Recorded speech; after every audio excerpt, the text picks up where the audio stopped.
The twin moons of Zarathia cast ethereal shadows across the crystalline plaza as Kira Thorne wove through the celebrating crowd, her human features making her stand out like a single star. Against the twilight sky, the Festival of Stars had drawn thousands of Zarathians from across the continent, their bioluminescent skin patterns pulsing in rhythm with the ceremonial drums that echoed through the night air. Kira paused to admire a group of dancers, their forearms moving in perfect synchronization, creating patterns that seemed to write stories in the air. She'd been on Zarathia for 3 months as part of the xenobiology exchange program, but the planet's beauty still took her breath away. Unlike the sterile research facilities where she usually worked, tonight's festival explosion of color, sound, and life made her feel more alive than she had in years. "You seem lost, little Star Walker," a deep voice rumbled behind her, using the Zarathian term for off-worlders. Kira turned to find herself looking up at a Zarathian warrior, whose presence seemed to command the space around him.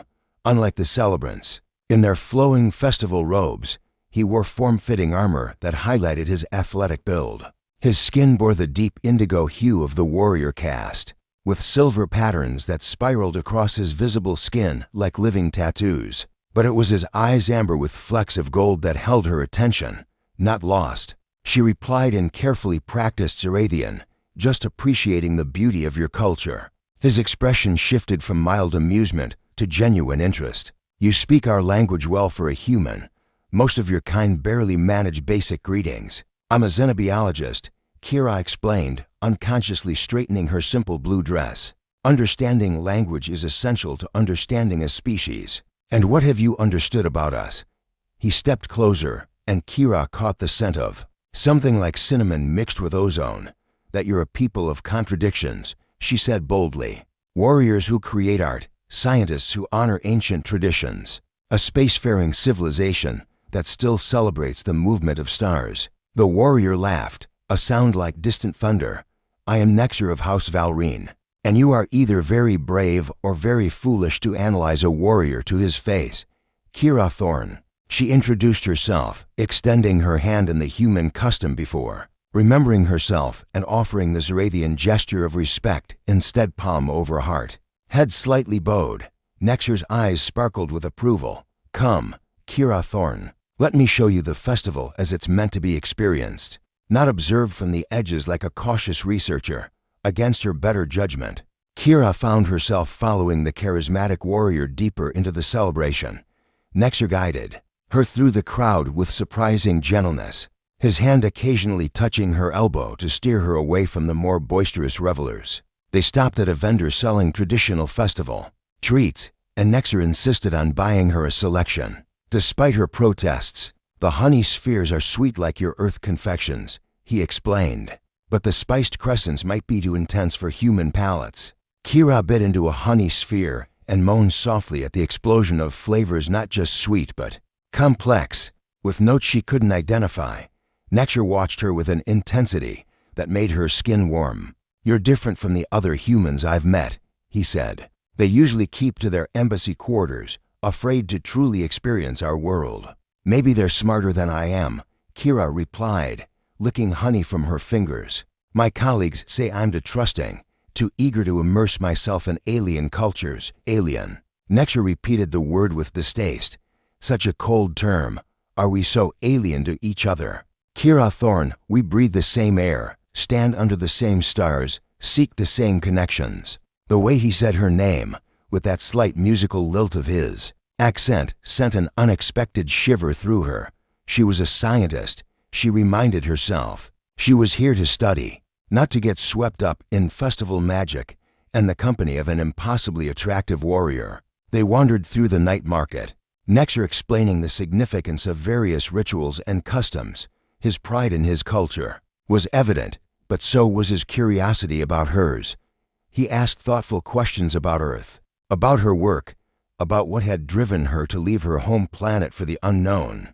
"There's something I want to show you," Nexer said as the night grew deeper. He led her to a quieter section of the plaza, where warriors had set up displays of their house relics, ancient weapons and armor that told the stories of their lineages. At the Valrine display, Nexer's expression grew reverent, This is my family's legacy, he said, gesturing to an ornate gauntlet that seemed to shimmer with an inner light.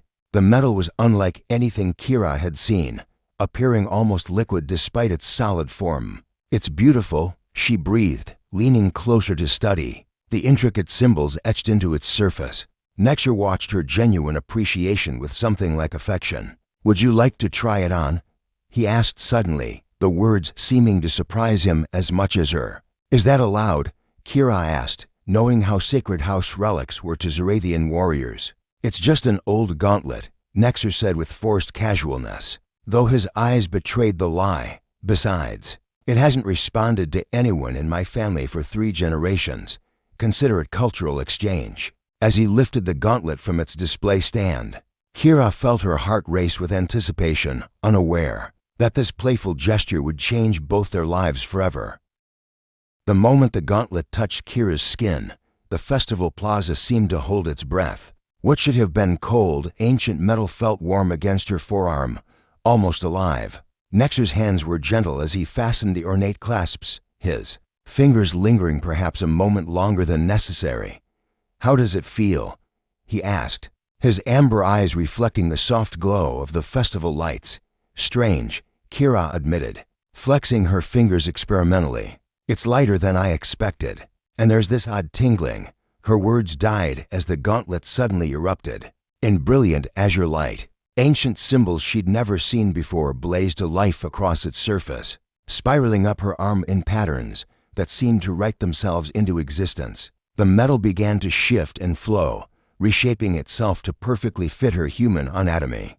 Nexer stumbled backward, his expression cycling through shock, disbelief, and something that looked almost like fear. That's impossible," he whispered. In his native tongue, apparently forgetting she could understand him. The light grew brighter, and Kira gasped as warmth flooded through her entire body. It wasn't painful, but overwhelming, like diving into an ocean of pure energy. Images flashed through her mind, star charts she'd never seen, mathematical equations that made no sense yet felt familiar, and faces of beings that weren't quite Zorathian, weren't quite human, but something in between. "Nexer," she breathed, reaching out with her other hand.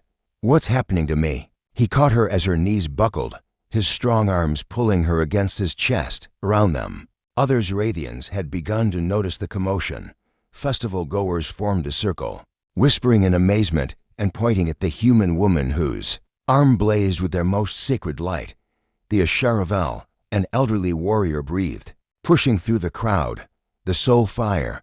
It hasn't manifested in over 100 years." Nexer's arms tightened protectively round Kira. "Elder Thanos," he addressed the newcomer respectfully, though his voice carried an edge of warning. "This is Kira Thorn, a xenobiologist from Earth.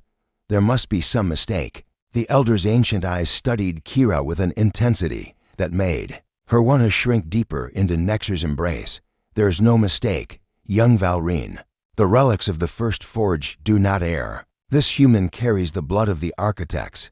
"The architects are myth," Nexer protested, but his voice lacked conviction. The evidence blazed before their eyes. The gauntlet had not merely activated. It had bonded with Kira in a way that hadn't been seen in generations. Kira found her voice, though it trembled. "Someone please explain what's happening. What are the architects?" Elder Thanos gestured for space, and the crowd reluctantly moved back. "Not here," he said firmly. "This discovery must be handled with discretion. Bring her to the Hall of Memory, Nexer, and speak of this to no one else." As quickly as it had come, the light began to fade, leaving only a soft pulse that matched Kira's heartbeat. The gauntlet had transformed completely. No longer the ornate warrior's piece, but something sleeker, more organic, as if it had been crafted specifically for her. Nexer helped her to her feet, his touch careful but supportive. "Can you walk?" "I think so." Kira's legs felt unsteady, but the overwhelming sensation was passing. What remained was a strange awareness. She could feel the gauntlet like a second skin, could sense energy patterns in the air she'd never noticed before. They slipped away from the festival, Nexer leading her through back alleys and secret passages she hadn't known existed. His hand never left her back, a warm, reassuring presence as her world tilted on its axis. The Hall of Memory stood apart from the celebration, a domed structure that seemed to absorb light rather than reflect it. Elder Thanos was already waiting for them, along with two other ancients whose expressions were equally grave. "Show us," one of them commanded. Kira raised her arm, and with barely a thought, the gauntlet responded. The symbols returned, casting shifting shadows on the walls, but now she could almost read them, as if some dormant part of her mind was awakening. "Remarkable," Elder Thanos murmured. "Tell me, young human, what do you know of your ancestry?" "My family is from Northern Europe," Kira said, confused. "Nothing special. My parents were teachers, my grandparents farmers. There's nothing alien about my bloodline, and yet the evidence suggests otherwise." The elder activated a holographic display, showing complex genetic markers. "Nexer, your family's relic was created by the architects, the beings who seeded both our worlds with life eons ago. They left safeguards, ways to recognize their descendants should they ever return. You're saying I'm, what, part alien?" Kira felt Nexer's hand find hers, grounding her. "We're saying," another elder interjected, "that your species and ours share a common origin. The architects integrated their genetic legacy into the populations they created, hidden dormant, waiting. But why activate now?" Nexer asked, his thumb unconsciously stroking across Kira's knuckles. Elder Thanos smiled, and there was something knowing in his expression. "The relics respond not just to genetics, but to catalysts, strong emotions, profound connections, moments of," he paused meaningfully, "unexpected unity between souls." Kira felt heat rise in her cheeks as she realized what he was implying. Her attraction to Nexer, the connection she'd felt from the moment they met, had that somehow triggered this awakening. "This changes everything," Nexer said quietly, and Kira couldn't tell if he meant for their worlds or for them. "Indeed it does," Elder Thanos agreed. "The question now is what we do with this knowledge, and more importantly, what you will do with the bond the gauntlet has revealed." As Kira looked down at the softly glowing gauntlet, then up at Nexer's troubled but determined expression, she realized her simple research assignment had become something far more complex and far more dangerous than she could have imagined. The Valrine family archives occupied the lowest level of Nexer's ancestral home, carved directly into the living rock of Mount Thyros. For 3 nights now, Kira had slipped away from her quarters at the Xenobiology Institute, meeting Nexer in secret to pore over ancient texts and data crystals that hadn't been accessed in generations. "This is insane," Kira whispered, her fingers tracing a holographic star map that showed trade routes between Earth and Zaravia dating back thousands of years. "My entire field of study is based on the assumption that first contact happened 60 years ago." Nexer leaned over her shoulder to examine the display, his proximity sending an increasingly familiar warmth through her body. "Both our governments have been lying to us," he said, his voice tight with controlled anger. "Look at these migration patterns. The architects didn't just seed our worlds, they facilitated exchanges between them." The gauntlet, which Kira had been unable to remove since the festival, pulsed gently against her skin. She'd grown accustomed to its presence, to the way it enhanced her perception and seemed to translate the ancient texts instinctively. "There's something else," Nexer said, pulling up another file. His fingers hesitated over the display. "Kira, I need you to understand something before I show you this. Among my people, warriors are forbidden from forming romantic bonds with off-worlders. It's not just tradition, it's law." Kira's heart stuttered. They'd been careful not to acknowledge the growing tension between them. The way their hands lingered when they touched, the heated glances when they thought the other wasn't looking. "Why are you telling me this?" "Because what I'm about to show, you'll change things between us." He activated the file, revealing an ancient prophecy written in the original architect script. The gauntlet immediately began translating it directly into her mind. "When blood of two worlds runs as one, when warrior's strength meets scholar's wisdom, the divided children shall reunite and the lost heritage shall awaken." Kira read aloud, her voice trembling. "There's more," Nexer said quietly. He pulled up genealogical records, cross-referencing them with the genetic markers the elders had identified. "Your grandmother, Kira, did she ever mention anything unusual about her past?" She died when I was young, Kira replied, but a memory surfaced her grandmother's eyes, which had seemed to shift color in certain lights, just like, oh my God. She had eyes like yours. I thought it was just the light, a trick of memory. The records show several Zorathians went missing during a scouting mission to Earth 90 years ago. They were never found. Nexer's hand covered hers where it rested on the table. I think one of them might have been your grandfather. The implications crashed over her like a wave. She wasn't just carrying dormant architect genes, she had recent Zorathian ancestry. The gauntlet had recognized her not as an alien, but as a child coming home. This is why the connection between us feels so. She trailed off, unable to finish. Intense. Inevitable, Nexer supplied, his amber eyes dark with emotion. Kira, I've been trying to fight this since the moment we met, but every instinct in my body recognizes you as. He cut himself off, jaw clenching. As what? She pressed, turning to face him fully. As my Rashara. He admitted, the word hanging between them like a confession. It means hearts match in your language. It's what we call the one person our soul recognizes as its other half. Kira's breath caught. She'd felt it to the pull toward him that went beyond mere attraction. The way her body seemed attuned to his presence, how the gauntlet's power surged whenever they touched. But your laws forbid me from acting on it, Nexer finished, his hand tightening on hers. If the Warrior Council discovers our connection, I'll be stripped of my rank, exiled from my caste. And you, they might demand you return the gauntlet, or worse. Then we stop, Kira said. Though the words felt like shards of glass in her throat, we finished the research. Figure out what the architects wanted, and then, can you stop? Nexer interrupted, his free hand coming up to cup her cheek. Can you walk away from this, from us? Knowing what we know, Kira leaned into his touch, her eyes fluttering closed. The gauntlet hummed with approval, sending waves of warmth up her arm. No, she admitted, but I won't be the reason you lose everything. You wouldn't be the reason, he said fiercely. The lies, the fear, the artificial divisions between our peoples, those are the reasons. You're the solution. Nexer, he silenced her with a kiss, gentle at first, then deepening as she responded. The gauntlet flared with brilliant light, and for a moment, Kira could feel everything, his emotions, his memories, the depth of his connection to her. It was overwhelming and perfect, and absolutely forbidden. When they broke apart, both breathing hard, the archive around them had changed. Hidden panels had opened, revealing chambers that looked untouched for millennia. The gauntlet. Kira gasped. It's responding to us, to our union. Nexer finished, wonder replacing the heat in his eyes. Kira, look. The newly revealed chamber contained a message crystal, pulsing with the same light as her gauntlet. Together, they approached it, hands still intertwined.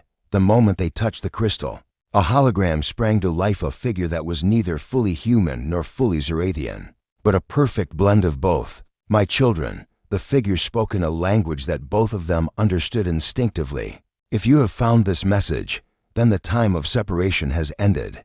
The experiment has succeeded. To bloodlines, grown strong in isolation, have found their way back to each other. Now begins the true work, healing the divide we created for your protection. The message continued, revealing the true history of both species, the threat that had forced the architects to separate their children, and the hope that one day, when both races were ready, they would reunite. As the hologram faded, Kira and Nexer stood in stunned silence, processing the magnitude of what they'd discovered. We can't keep this secret, Kira finally said.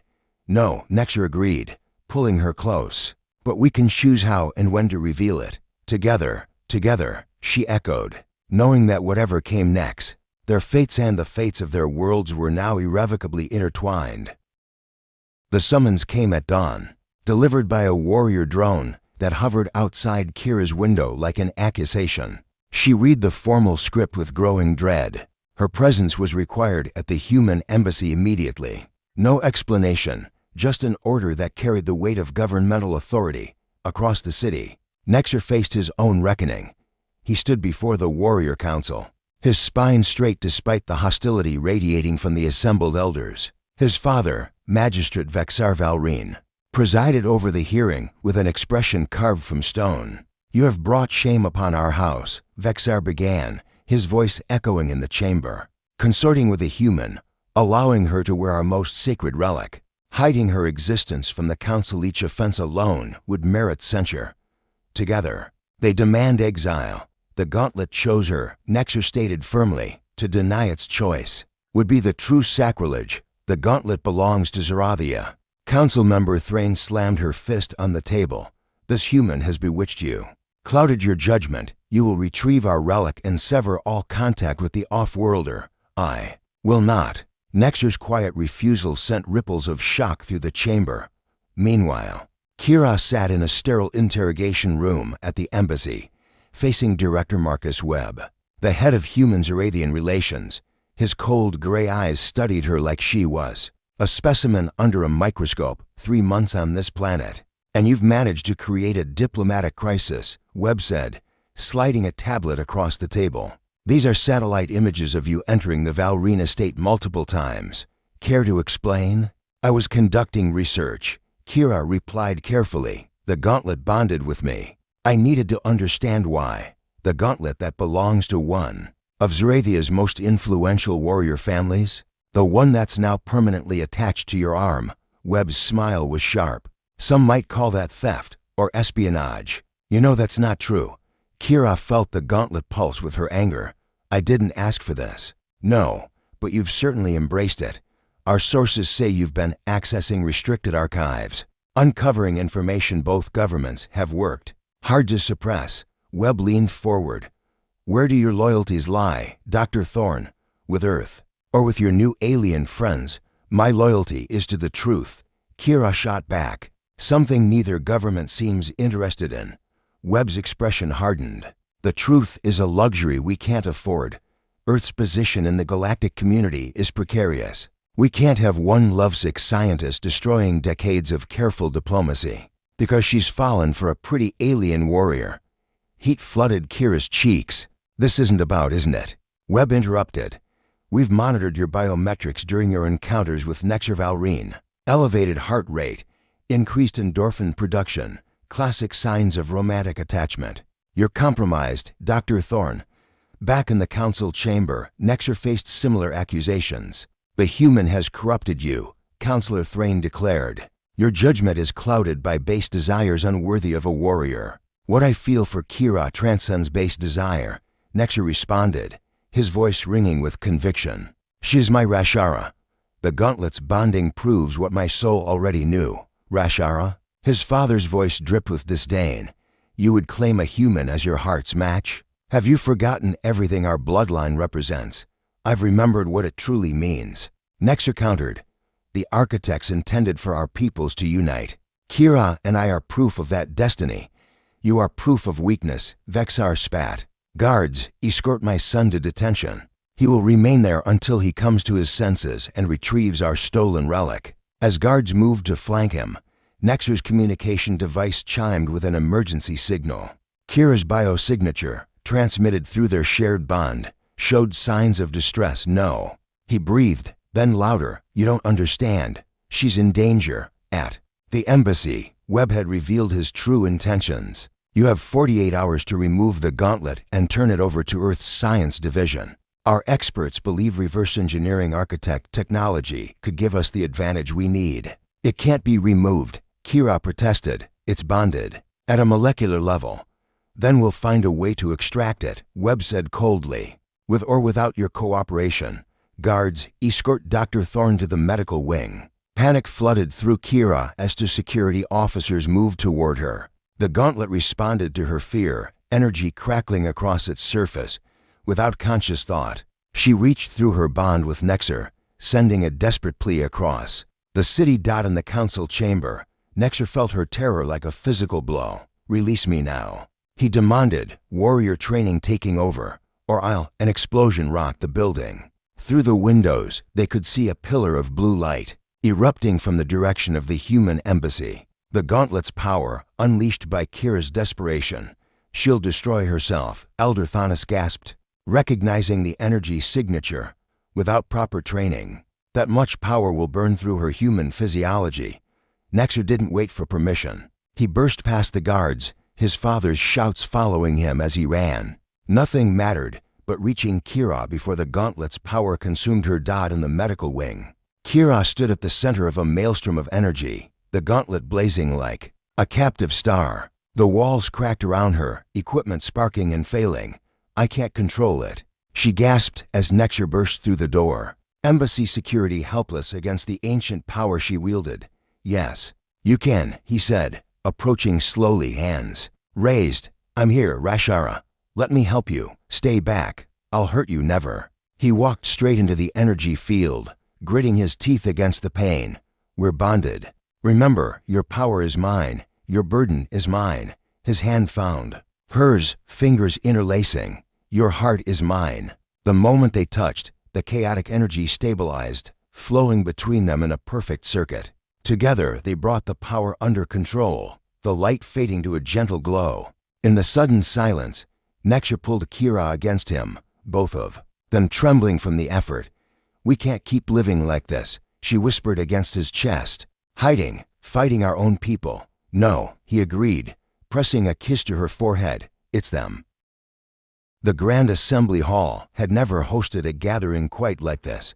For the first time in history, both the Zerathian High Council and Earth's diplomatic corps sat in the same chamber, their mutual distrust palpable in the charged air. At the center of it all stood Kira and Nexer, hand in hand, the gauntlet pulsing with steady light between them. "This is unprecedented," Director Webb protested from the human delegation. "Dr. Thorne is a citizen of Earth. She should be tried by Earth laws. The gauntlet she wears belongs to Zerathia," Magistrate Vexar countered from across the hall. "This matter falls under our jurisdiction. The gauntlet belongs to neither world." Kira spoke up, her voice carrying surprising authority. "It belongs to the legacy we all share." Murmurs rippled through both delegations. Elder Thanos, who had argued for this joint hearing, raised his hand for silence. "Let them present their evidence. Then we shall judge." Nexer squeezed Kira's hand reassuringly. "Before addressing the assembly, for generations, both our governments have perpetuated a lie. We were told our first contact occurred 60 years ago, that our species were strangers who happened to find each other among the stars. The truth," Kira continued, "is that we were never strangers. We are family, separated by our creators. For our own protection." She raised her gauntleted hand, and the air above the assembly shimmered. The message crystal they'd discovered projected its hologram for all to see. The architect, beautiful and terrible in its perfection, speaking words that shattered centuries of carefully constructed deception. "My children," the ancient being spoke, "by the time you receive this message, the danger that forced your separation will have passed. The devourers who hunted us have long since turned to dust. You were hidden onto worlds, your true natures, locked away in your genetic code, waiting for the right moment to emerge." The hologram shifted, showing star maps, genetic diagrams, archaeological evidence that couldn't be denied. Gasps echoed through the hall as humans recognized Zerathian influences in their oldest structures, while Zerathians saw human markers in their most sacred bloodlines. "This is a trick," Webb declared, though his voice lacked conviction. "Fabricated evidence to justify, then test me." Kira interrupted.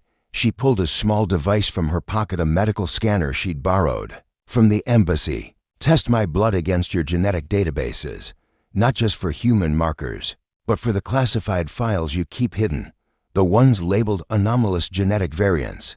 Webb's face paled. Those files were beyond classified, containing genetic profiles of humans who displayed unusual abilities or characteristics that couldn't be explained by normal evolution. On the Zerathian side, Counselor Thrain stood abruptly. "This proves nothing about their bond, even if we share ancient ancestry. It doesn't change our laws about interspecies relationships, doesn't it?" Nexer challenged. "How can it be interspecies when we're branches of the same tree, when the gauntlet itself recognizes our union as the fulfillment of architect design?" "Show them," Elder Thanos urged quietly. "Show them what you discovered in the deep archives." Kira and Nexer exchanged glances, then nodded. Together, they approached the center of the hall, where an ancient ceremonial circle was carved into the floor, a relic from when the building served as a temple to the architects. The prophecy spoke of blood of two worlds running as one, Kira said. Kneeling at the circle's edge, we thought it meant our union, but it means something more. Nexer knelt beside her, producing a ritual blade. It means the restoration of what was divided. They each made a small cut on their palms, Kira's blood running red. Nexer's a deep purple, but when they pressed their hands together over the circle, something extraordinary happened. Their mingled blood began to glow, taking on a golden hue that neither species possessed alone. The ceremonial circle erupted with light, ancient mechanisms activating after millennia of dormancy. The floor became transparent, revealing a vast chamber beneath filled with preservation pods, thousands of them, each containing a being that was neither fully human nor fully Zerathian. The first generation, Elder Thanos breathed in awe, the architect's direct children, preserved until their descendants were ready to wake them. One pod rose through the floor, its occupant beginning to stir. As the preservation field faded, a figure emerged, tall, graceful, with features that blended the best of both species. When it opened its eyes, they were the same golden color as Kira and Nexer's mingled blood. Welcome, children, the being spoke in a voice like music. I am Prelate Ashvara, guardian of the reconciliation. Your bond has awakened us to guide the reunification of our scattered peoples. The assembly sat in stunned silence as Ashvara confirmed everything Kira and Nexer had discovered, and more. The separation had been temporary, designed to let both branches of their species develop unique strengths. Now, with the cosmos safe from the ancient threat, it was time to come together again. But how? Vexar asked, his hostility replaced by wonder. Our physiologies have diverged.